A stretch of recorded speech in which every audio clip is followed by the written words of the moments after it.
Olá, queridos! Vamos dar então continuidade ao estudo de funções. No último material, eu falei sobre função de primeiro grau e suas principais características. Agora, eu vou falar da função de segundo grau. E aí, quando a gente aumenta o grau da função, a gente tem um pouquinho mais de peculiaridades do que a função pode ter. Então, vamos começar assim. Primeiro, o nome da função quadrática, o nome da função de segundo grau, também é quadrática, tá? Pode ser chamada de função quadrática. Às vezes a gente olha lá no edital função quadrática e não sabe o que quer dizer função de segundo grau.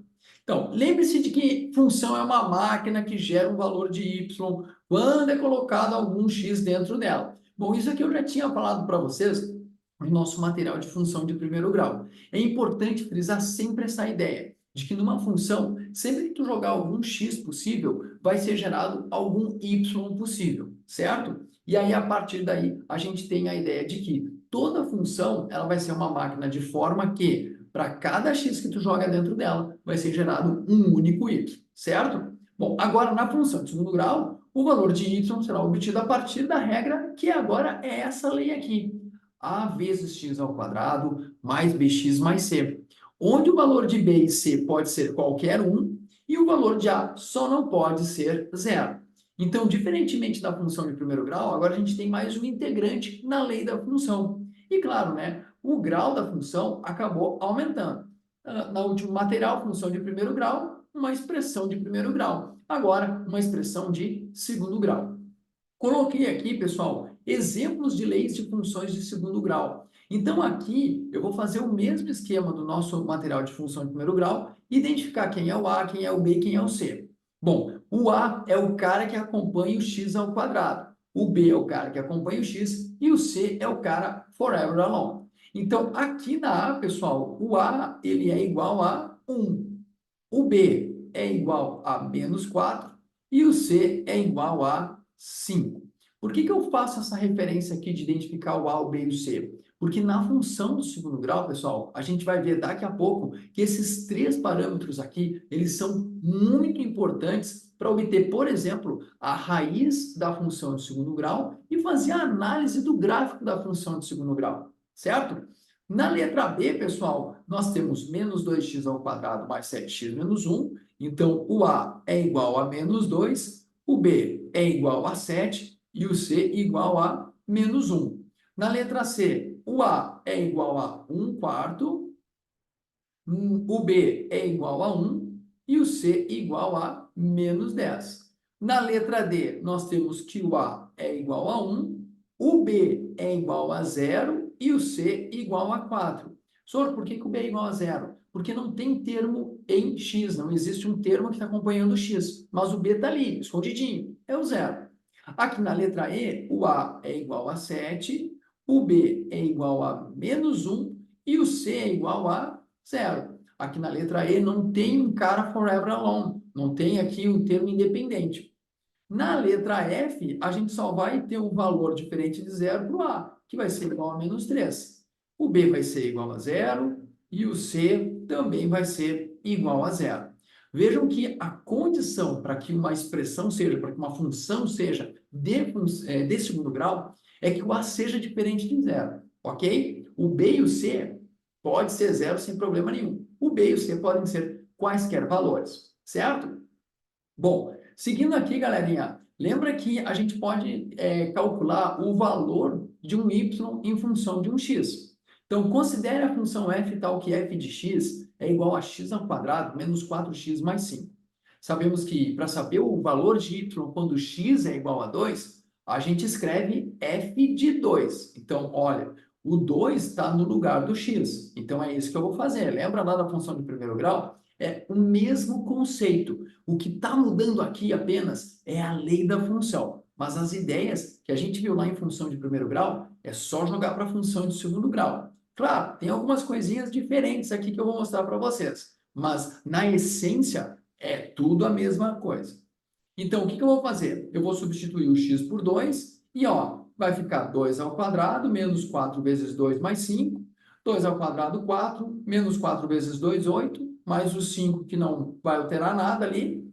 4 menos 8 menos 4 mais 5, 1. Ou seja, temos o par 2, 1. Percebo que esse 2 é o x que eu peguei como exemplo. Então, quando eu pego o 2, o x igual a 2, e jogo na máquina da função de segundo grau, para essa função f aqui, ela gera o y igual a 1.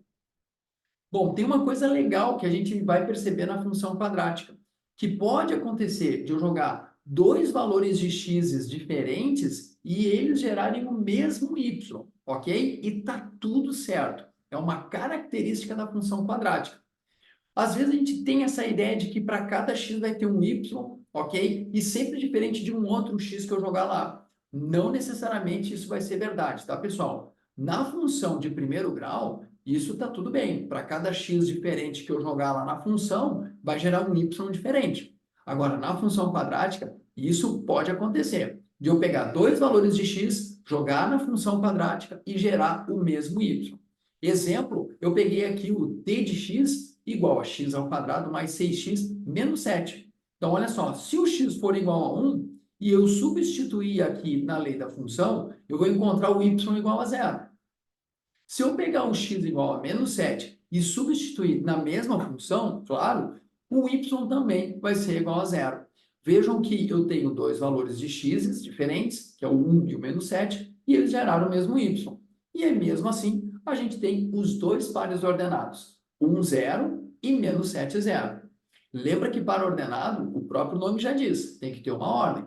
Primeiro é o x e depois é o y. Tudo bem aí, galera? Muito bem. A ideia da raiz da função continua o mesmo aqui. Então, ou seja, o valor de x quando y é igual a 0. Eu vou pegar a lei dessa função aqui, eu vou pegar a lei de uma função, na verdade, que é essa aqui, ó, x ao quadrado. Deixa eu ver, eu vou pegar essa aqui, ó, x ao quadrado mais 6x menos 7, e a gente vai descobrir a raiz da função. Então, eu vou fazer assim, ó. Então, eu tenho assim que y é igual a x ao quadrado mais 6x menos 7. Eu quero saber o x que anula, né, essa função, a raiz dessa função. Então, eu vou trocar o y por 0. Isso é definição, tá, galera? Quando chega aqui, pessoal, aí a gente tem que lembrar que existe uma fórmula que pode nos auxiliar para obter a raiz dessa equação. Essa aqui é uma equação de segundo grau, e aí, óbvio, pessoal, que aqui a gente usa a fórmula de Bhaskara. Assim, ó, pessoal, não é uma obrigatoriedade usar a fórmula de Bhaskara. A fórmula de Bhaskara é uma das estratégias de resolução. Aqui a gente pode usar soma e produto, que são as relações de Girardi. A gente pode usar a simplificação por Stevin, que é transformar essa expressão quadrática num produto de dois binômios. Então, tem vários caminhos. É claro que a galera normalmente vai por Bhaskara. Eu sugiro, pessoal, começar por Bhaskara e depois a gente praticar soma e produto. A ideia de trabalhar com soma e produto, que são as relações de Girardi, é sempre com a utilização dos parâmetros B e C. Bom, nesse vídeo eu não vou entrar em detalhes da soma e produto. Eu vou usar a Bhaskara aqui para a gente seguir aqui um protocolo do passo a passo. Mas nos próximos vídeos, pessoal, em um próximo vídeo, eu falo um pouquinho mais das relações de Girardi, certo? Bom, a fórmula de Bhaskara, pessoal, ela é baseada nessa equação aqui, ó. Ax ao quadrado mais bx mais c igual a 0. O que diz a fórmula de Bhaskara? Ela diz que a solução dessa equação de segundo grau é um x, tal que ele é igual a menos b, mais ou menos raiz quadrada de delta, sobre 2a. Sendo que esse delta, que é o triângulozinho aqui dentro, é igual a b ao quadrado, menos 4 vezes A vezes C. Então, essa aqui é a fórmula de Bhaskara. Às vezes ela é tão batida e ela foi tão comentada, foi tão comentada, pessoal, na história da nossa vida que a gente já sabe decorar e saltear. Eu vou usar essa ideia aqui, pessoal, para a fórmula de Bhaskara. Então, primeiro, eu vou calcular o delta. Deixa eu trocar a cor da caneta aqui, para a gente pegar direitinho. Eu vou calcular o delta. Então, delta é igual a b ao quadrado menos 4ac. Vou identificar quem é o a, o b e o c. Então, antes disso, deixa eu identificar quem é quem. Então, o A é igual a 1, o B é igual a 6 e o C igual a menos 7. Tá? Perfeito. Então, agora eu vou para o delta. Delta igual a B ao quadrado, então 6 ao quadrado, menos 4 vezes A vezes C. Cuidado, pessoal, com os coeficientes negativos. Na multiplicação, é legal sempre deixar entre parênteses. Então tá, o delta vai ser igual a 6 ao quadrado, é 36, menos 4 vezes 1 dá menos 4, menos 4 vezes menos 7 dá mais 28. 36 mais 28, 64. Perfeito. Agora eu vou aplicar propriamente dito a fórmula de Bhaskara.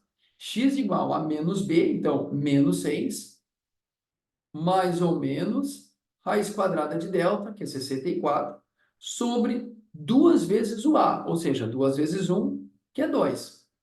Ora, raiz quadrada de 64 é 8. Então, eu vou ficar com menos 6 mais ou menos 8 sobre 2. E daqui eu vou ter duas soluções possíveis. Uma solução que eu vou chamar de x1 vai ser menos 6 mais 8 sobre 2. Então, faz aqui a parte de cima, né? Menos 6 mais 8 vai dar 2. E 2 dividido por 2, 1. E a outra solução que eu vou chamar de x2 vai ser menos 6 menos 8 sobre 2. Então, aqui é x1, né? Então, aqui x2 igual menos 14, que é a soma dos negativos, dividido por 2, menos 7. Ou seja, as raízes dessa função aqui vão ser 1 e menos 7. Lembra que eu falei uma coisa sobre raiz lá na função de primeiro grau? Principalmente na parte do gráfico? Eu disse que a raiz lá é o ponto onde corta o eixo X. Se vocês retomarem aquele vídeo anterior, vocês vão lembrar disso, ok? Vocês vão me ver e vão me ouvir falando isso. A raiz de uma função é o valor do X, é o valor onde ela corta o eixo X. Isso significa, então, que essa função aqui, quando eu for fazer o gráfico, ela vai cortar o eixo X em dois valores, no X igual a 1 e no X igual a menos 7, tá? Guarda essa informação aí, que a gente vai seguir aqui. Bem, agora imagine que jogamos vários valores de x nessa função quadrática e, consequentemente, foram gerados respectivos valores de y, certo? É óbvio que foram originados vários pares ordenados. E esses pares ordenados podem ser arrumados em um sistema cartesiano. Sabe qual figura irá formar? Uma parábola. Esse é o nome do gráfico da curva gerada por uma função quadrática, ok? Ou a gente pode dizer que é o nome da curva da função do segundo grau. Essa parábola poderá ter vários comportamentos, dependendo dos coeficientes a, b e c, e também do valor do delta. O quadro que eu mostro para vocês aqui é de algumas possibilidades da parábola, considerando apenas o sinal de a e o sinal do delta. Então, veja o seguinte, ó, a parábola é essa curva aqui, ó. Tá? Essa curva aqui, que ela pode ter o que nós chamamos de concavidade para cima, e aí a gente pode colocar essa informação aqui, ó, quando A é maior que zero, ou seja, quando o valor que acompanha o x ao quadrado é positivo, a gente diz que a concavidade para cima. O que é concavidade, professor? É essa parte da parábola aqui, ó, ok? A concavidade está para cima. E quando A é menor que zero, nós temos a concavidade para baixo.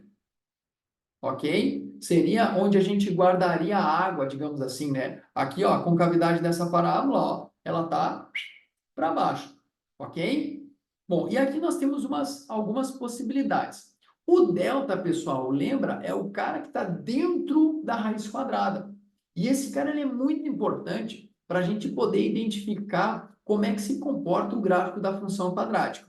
Eu vou apagar aqui, pessoal, essa parte aqui, para mostrar para vocês um negócio muito legal. Muito legal. Olha só. Vejam o seguinte, que o x1 e o x2 são as raízes, então aquilo que eu falei anteriormente, né, agora há pouco, né, são os valores em que a parábola, o gráfico corta o eixo x, são as raízes. Aí vocês podem perceber o seguinte, quando o delta é maior que zero, sempre a parábola vai cortar em dois pontos distintos, ok? Sempre vai cortar em dois pontos distintos. A gente diz que quando o delta é maior que zero, a função de segundo grau tem duas raízes reais e diferentes. Vem para essa coluna aqui. Olha só. Nesse exemplo do delta igual a zero, O x1 e o x2, eles representam o mesmo ponto. Ou seja, a parábola, ela passa por apenas um ponto. Não é que vai ter somente uma raiz. Não, é que as raízes são iguais. Então, quando o delta é igual a zero, a parábola toca o eixo x em um ponto. E a gente, continuando aqui na terceira tabela, o delta é menor que zero. O que acontece quando o delta é menor que zero? A parábola, ela não corta e nem toca o eixo x. Mas é lógico, pessoal, porque o delta está dentro da raiz quadrada. E a gente sabe que não existe raiz quadrada de número negativo, ok? Bom, aqui é uma possibilidade, são algumas possibilidades comparando apenas o delta e o a, certo? Bom, aí vocês provavelmente devem estar se perguntando, Sora, e os outros coeficientes, o b e o c? Como é que a gente consegue enxergá-los no gráfico da função quadrática? Eu vou escrever aqui o seguinte. Isso aqui é quente mesmo, tá, pessoal? Olha só. O B, eu vou botar assim, ó. O sinal do B indica, aí eu vou mudar a cor da caneta aqui. Como, mudei a cor de novo. O gráfico, como o gráfico corta o eixo Y. O sinal não é o valor. Tu vai ver se ele é positivo, negativo ou até mesmo zero, tá? Agora, o valor do C, agora eu estou no C. O valor do C indica... Aí vou trocar a cor da caneta aqui para mostrar a diferença. Onde o gráfico, mesmo texto, onde o gráfico corta o eixo Y. Ô, professor, mas não é a mesma coisa? Não é. Porque um parâmetro diz como, o outro diz onde. A ideia de onde é de lugar. Tá, professor? E aí, como é que a gente pode pensar isso? Bom, vamos voltar lá para a página anterior. Eu vou apagar aqui para não ficar muito carregado e vou utilizar, pessoal, utilizar esse quadro aqui para mostrar para vocês. Então, assim, vou pegar uma canetinha, pode ser a canetinha azul mesmo, e vou mostrar para vocês assim, ó. Professor, o que seria o valor de C aqui nesses gráficos? Aqui está o valor de C. Aqui está o valor de C. Aqui está o valor do C. Aqui embaixo é o valor do C. Aqui é o valor do C. E aqui é o valor do C. Então, o C é o valor onde o gráfico corta o eixo Y. O sinal do B é que vai nos dizer como corta. Então, aqui, nessa primeira linha aqui da tabela, se a gente for ler o gráfico, e a gente sempre lê da esquerda para a direita, notem que o gráfico, ele está cortando o eixo Y descendo, né? Ó, eu vou trocar a cor aqui, ó, vou pegar um vermelhinho, ó, ele passa no Y aqui, ó, descendo, né?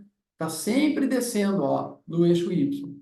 Quando o gráfico corta o eixo Y, ou melhor, passa pelo eixo Y descendo, a gente diz que o B é negativo. Aí tu associa B negativo, tá caindo. Vamos para a linha aqui de cima. Olha só como é que o gráfico está passando pelo eixo Y. Ele está subindo. Então, se o gráfico passar pelo eixo Y subindo, a gente diz que o valor de B é positivo. Ô, professor, e pode ser que o B seja igual a zero? Pode. O B vai ser igual a zero. Quando o B for igual a zero, pessoal, significa que ele vai passar pelo eixo Y nem subindo e nem descendo. Vai rolar uma simetria. E aí eu vou fazer um desenho aqui, pessoal, para mostrar para vocês como é que seria o B igual a zero. Vou fazer... Vou fazer nesse cantinho aqui, ó. Então, tu imagina que eu tenho aqui... Opa! Pegar a canetinha, la canetinha pretita, ó. Então, tu imagina que eu tenho o eixo cartesiano aqui, tá? E a parábola, pessoal, horrível aqui, mas vamos ver. A parábola, pessoal, ela vai ter uma simetria. Então, é como se, exatamente nesse ponto aqui, a parábola nem cresce, nem decresce. Aqui vai ser o caso em que o b vai ser igual a zero.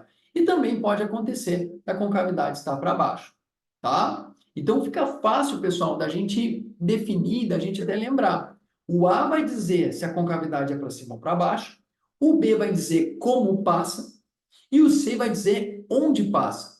E aqui a gente já aproveita e fala do delta. O delta, pessoal, no seu sinal, se vai ser positivo, negativo ou zero, vai me dizer se a parábola vai ou não cortar o eixo X. Ok? Bom, parece muita informação, mas depois que a gente começa a praticar, fica super acessível da gente lembrar, certo? Então já sabemos o que significa o A, o B, o C e o delta. Bom, você já deve ter notado que nem todos os valores de y formarão com algum x, né? Ou seja, nem todo y vai ser utilizado. Um exemplo, por exemplo, é aqui, ó. Vamos pegar aqui, ó. Um exemplo que a gente tem, ó, nessa linha aqui, ó, esse valor aqui, ó, de y, tá? Em nenhum momento, ó, ele vai ter um par com um x, tá? E aí está na hora da gente falar sobre o vértice da parábola. O que é o vértice da parábola? O vértice da parábola, vocês podem ver por esses dois desenhos aqui, é o ponto onde a curva ela deixa de decrescer para começar a crescer ou vice-versa. Ela deixa de crescer para começar a decrescer. Turma, vocês estão vendo que já tem aqui duas expressões que são iguais, independente da concavidade da parábola. E aí aqui nós temos os seguintes elementos. Pensa o seguinte, que o vértice, ele é um ponto da parábola. Então, ele tem um x e ele tem um y, que a gente carinhosamente chamamos de x do vértice, y do vértice. Esse cara aqui, o menos b sobre 2a, é o x do vértice, tá? E esse menos delta sobre 4a é o y do vértice. Independente da parábola estar para cima ou para baixo, menos delta sobre 4a é o y do vértice e menos b sobre 2a vai ser o x do vértice, certo? No caso de a parábola ter concavidade para cima, a gente diz que o y do vértice é o valor mínimo da função. Quando a concavidade é para baixo, o y do vértice é o valor máximo da função. Esse espaço aqui, pessoal, é para a gente colocar uma informação que ela é relevante dentro da teoria de função quadrática. Mas, se tratando de concurso público, ela já faz um tempinho que não aparece, que é a imagem da função quadrática. Inclusive, eu coloco ali, né? Importante destacar que o y do vértice define o início ou o fim do conjunto imagem da função. Sora, eu não lembro o que é imagem. Lembra que o conjunto imagem são todos aqueles y que formaram um par com algum x. Aqui na função quadrática, nem sempre isso acontece. Aí a gente tem a seguinte situação. Olha só. A imagem de uma função quadrática, eu vou botar assim, ó, imagem f segundo grau, ela depende do valor do y do vértice, se ele vai ser o início ou o fim. Como é que eu sei disso, professor? Bom, olha só, todos os valores abaixo aqui, ó, no caso do a maior que zero, todos esses valores aqui de y não vão ter x.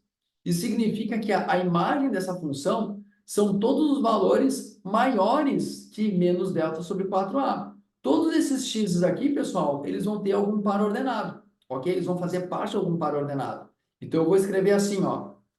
Quando A é positivo, a imagem da função é igual a y maiores ou iguais a y do vértice. Então, são todos os y maiores que o y do vértice. Agora, quando A é negativo, notem que o A é negativo, concavidade para baixo. Então, toda essa galera de cima não vai ser imagem. E aí eu vou ter o quê? Aí eu vou ter toda a galera de baixo, que vai ser imagem da função. Ou seja, todo o pessoal que está abaixo do y do vértice, incluindo o y do vértice. Então, quando A é menor que zero, eu digo que a imagem são todos os y menores ou iguais ao y do vértice. Como eu falei anteriormente, essa parte da imagem de função quadrática já faz um bom tempo que não cai, ok? Mas é legal a gente agregar esse conteúdo aqui e essa definição, porque a gente já está fazendo aqui todo o nosso estudo sobre funções ao longo da semana. E claro, pessoal, não podemos esquecer que esse nosso estudo ele continua. E aí nós temos aqui, pessoal, um assunto que geralmente, ok, é temido nas bancas e temido nos editais, que é função exponencial e função logarítmica. Mas aí a gente deixa para um próximo vídeo. Agora, vamos fazer duas questões que envolvem a ideia de função quadrática, tá? Vira a página aí e vamos ver essa questão aqui. Exercício número 1. É uma questão da Cesar Hill, pessoal. Uma fábrica vende mensalmente 200 malas a R$ 300 cada. O departamento de vendas trabalha com a hipótese de que cada aumento de R$ 10 no preço de cada mala implica a venda mensal de 20 malas a menos. Ou seja, cada vez que o departamento de vendas coloca R$ 10 acima do preço de cada mala, são 20 malas a menos que se vende, ok? Por exemplo, em um mês em que cada mala foi vendida por R$ 320, foram vendidas 160 malas. Antes de começar a questão, de continuar a questão, vamos pegar essa informação aqui, pessoal. Deixa eu pegar a canetinha azul para destacar. Ó, 320, 160 malas. Lembra que o valor original é 200 malas e a R$ 300. Bom, vejam que esse 320 é 300 mais 10 mais 10. Ok? Então, foram vendidas R$ 200, menos 20, menos 20. Aqui dá 320, aqui dá 160. Então, para cada aumento de R$ 10, cada mais 10 no preço, é menos 20 malas vendidas. Certo? Essa é a ideia.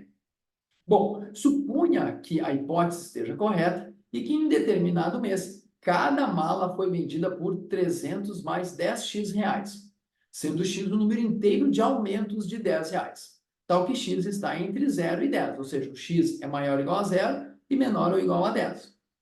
Nesse mês, com a venda dessas malas, o valor Y em reais arrecadado em função de X é dado por, e aí tu já pode colocar como característica dessa banca Cesgran-Hill a função quadrática e a obtenção de alguma lei de função quadrática a partir de algum enunciado que a gente precisa fazer a interpretação. Bom, pessoal, eu acho que está claro aqui que já foi dado a expressão de quanto vai custar cada mala. 300 mais 10, x reais. Então, eu vou fazer o seguinte, botar um pouquinho aqui para baixo para a gente abrir espaço, e aí eu vou dizer o seguinte, y é igual. Bom, o preço de cada mala é 300 mais 10x. O valor arrecadado não é o preço de cada mala vezes a quantidade de malas vendidas? Pois então, olha só, para cada aumento de R$ 10, são 20 malas a menos. Então, tu vende 20 malas a menos para cada aumento de R$ 10. O número original de malas é 200. Só que, como foram dados X aumentos de R$ 10, então tem que ser dado X decréscimos de malas. Então, eu vou ter R$ 200 menos 20x. Pensa comigo, se for dado um aumento de R$ 10, aqui vão ser vendidas 180 malas. 300 mais 10, 310, 200 menos 20, 180. Se forem dados dois aumentos, eu vou ter o exemplo que o enunciado trouxe. Eu vou ter R$ 320, 200 menos 40, que é 20 vezes 2, 160. Bom, a partir daqui, pessoal, a gente vai trabalhar com a parte de multiplicação de álgebra, de expressões algébricas. E aí, o que eu tenho? Vou fazer o chuveirinho aqui, ó. 300 vezes 200, aqui vai dar 6, 4 zerinhos, trabalho braçal, né, pessoal? 300 vezes menos 20x vai dar menos 6 e 3 zerinhos. 10x vezes 200 vai dar o 2 mais 3 zerinhos. E 10x vezes menos 20x vai dar menos 2 e 2 zerinhos, com x ao quadrado. Notem que eu só vou poder operacionalizar aqui, pessoal, com o menos 6.000x e o mais 2.000x, certo? Muito bem. Esse menos 2x ao quadrado não tem o que fazer, mas eu posso colocar ele, esse menos 200, né? Então, eu posso colocar ele aqui como primeiro termo, para respeitar a característica da função quadrática. Primeiro termo com x ao quadrado, depois termo com x, depois termo sozinho. Aqui, menos 6.000x mais 2.000x dá menos 4.000x. E aí, mais 60.000, que foi o cara que sobrou ali. Ok? Muito bem. Essa expressão aqui agora eu procuro nas alternativas. Menos 200x ao quadrado mais 5.800, então essa aqui. Letra B, menos 200x ao quadrado, ok. Menos 4.000x, ok. Mais 63.600 está fora. Letra C, ó, tem os 5.800, está fora.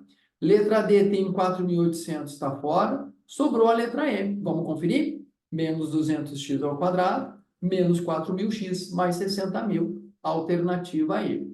Ok? Muito bem. Galerinha, qualquer dúvida, qualquer problema que vocês encontrarem, tá, na minha explicação aqui, pode mandar mensagem para mim lá no meu direct, lá no Instagram, @professorgarotinho. Pode também mandar um WhatsApp para mim, para a galera que ainda não está fazendo parte do grupo, dá um jeito de fazer parte do grupo lá, que o link está espalhado sempre no meu stories no Instagram, ok? Ou pode mandar um e-mail no contato profgarotinho@gmail.com. Antes de a gente encerrar aqui, vamos para mais uma questão aqui, também da Sesgranil, também da Sesgranil, bem bacana de fazer, que merece uma atençãozinha aqui, inclusive na construção da sua resolução. Olha só, J convenceu o diretor de um curso preparatório a abrir uma turma especialmente para o concurso em que ele pretende se inscrever e comprometeu-se a trazer mais alunos para formar essa turma. O diretor do curso estabeleceu a seguinte condição: uma sala com 70 lugares, ou seja, com capacidade para 70 estudantes, será disponibilizada para a turma, desde que cada estudante, incluindo você, J, pague mensalmente R$ 660 mais R$ 30 por cada lugar vago. Considerando-se a condição estabelecida pelo diretor para que o curso tenha arrecadação mensal máxima com essa turma, ela deverá ter exatamente X estudantes. Dividindo-se X por 5, obtém-se o resto igual a... Bom, vamos pensar o seguinte, pessoal. Primeiro lugar, olha só. Vamos pensar no coitado do J aqui, tá? Por que eu falo coitado do J? Porque o cara tá com o cu na mão, ok? Porque é o seguinte, se tiver um lugar vago, ele vai pagar 660 mais 30. Se forem dois lugares vagos, 660 mais 30 vezes 2. Se forem três lugares vagos, 660 mais 30 vezes 3. E assim por diante. Ok? Bom, vamos pensar que são X estudantes no curso, ok? X estudantes, vamos botar assim, ó, presentes, tá? Já que a capacidade máxima é 70, então vai ter 70 menos X lugares vagos. Bom, pensa comigo. Se for um estudante presente, ele vai ter que pagar por 69 lugares vagos. Se forem dois estudantes, 68. Se forem três, e assim por diante. Se forem X estudantes presentes, vai ter que pagar por 70 menos X lugares vagos. Tá, mas olha só, vamos pensar no J, para a gente poder fazer uma coisa legal. Vamos pensar no J, tá? O J, ele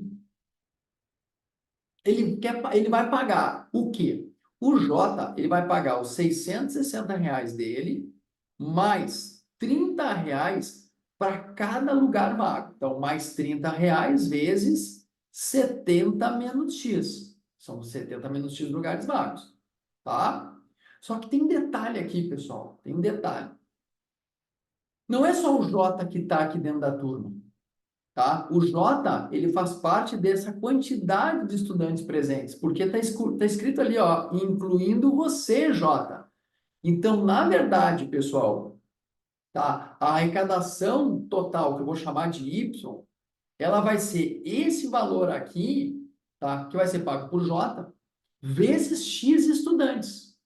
Então, se forem 10 estudantes, vai ser 10 vezes isso aqui. Se forem 30 estudantes, 30 vezes isso aqui. Isso aqui é o que cada aluno vai pagar por lugar vago. Vai pagar a sua parte mais 30 pila, 30 reais por cada lugar vago.